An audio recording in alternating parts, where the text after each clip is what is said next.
बिस्मिल्लाहिर्रहमानिर्रहीम। अस्सलाम वालेकुम दोस्तों, वेलकम टू तम्मूज़ किचन। उम्मीद है कि सब ठीक ठाक होंगे। तो जी दोस्तों, आज हमारे किचन में बन रहा है आलू कीमा। तो चलिए जी रेसिपी शुरू करते हैं।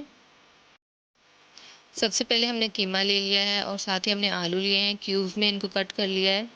ऑयल लिया है हमने, लहसुन अदरक का पेस्ट लिया है, टमाटर लिए हैं, प्याज लिया है और हरी मिर्ची ली हैं।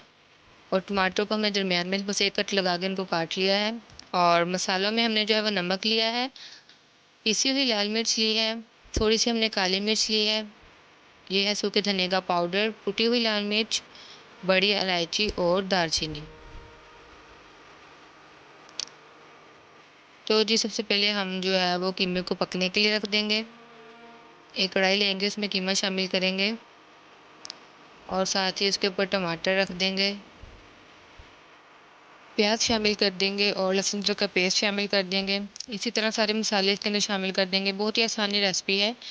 सारी चीज़ें इकट्ठी आपने डाल देनी है और कीमे को पकने के लिए रख देना है।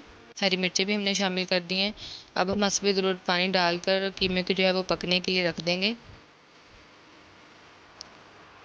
जी तो तकरीबन 10 मिनट हो गए कीमे को पकते हुए और टमाटर के छिलके जो है वो नरम हो गए थे, ऊपर से सॉफ्ट हो गए थे। हमने इनको जो है उतार लिए हैं छिलकों को।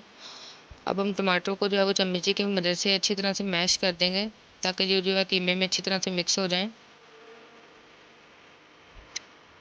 जी तो कीमा हमारा जो है वो पक गया था, तो हमने अब इसमें ऑयल शामिल कर दिया है। पानी भी हमारा जो खुश्क हो गया था।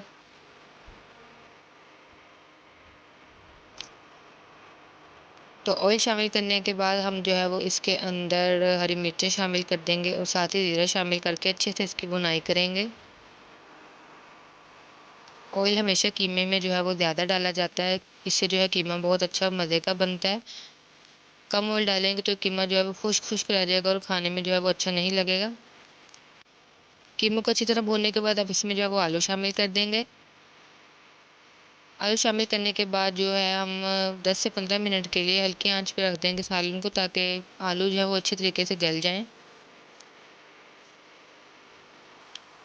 तो 10 से 15 मिनट हो चुके हैं और आलू भी हमारे सॉफ्ट हो चुके हैं और हांडी हमारी जो है वो बिल्कुल तैयार हो चुकी है। अब हम जो है वो इसके ऊपर गरम मसाला शामिल कर देंगे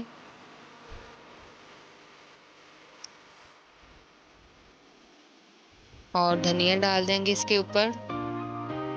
उम्मीद है कि आपको हमारी ये रेसिपी पसंद आई होगी। अगर आपको हमारी ये रेसिपी पसंद है तो चैनल को सब्सक्राइब कीजिएगा, वीडियो को लाइक कीजिएगा और हमें बताइएगा कि आपको ये रेसिपी कैसी लगी। हम मिलेंगे आपसे अपनी नेक्स्ट वीडियो में, तब तक के लिए खुदा हाफिज़।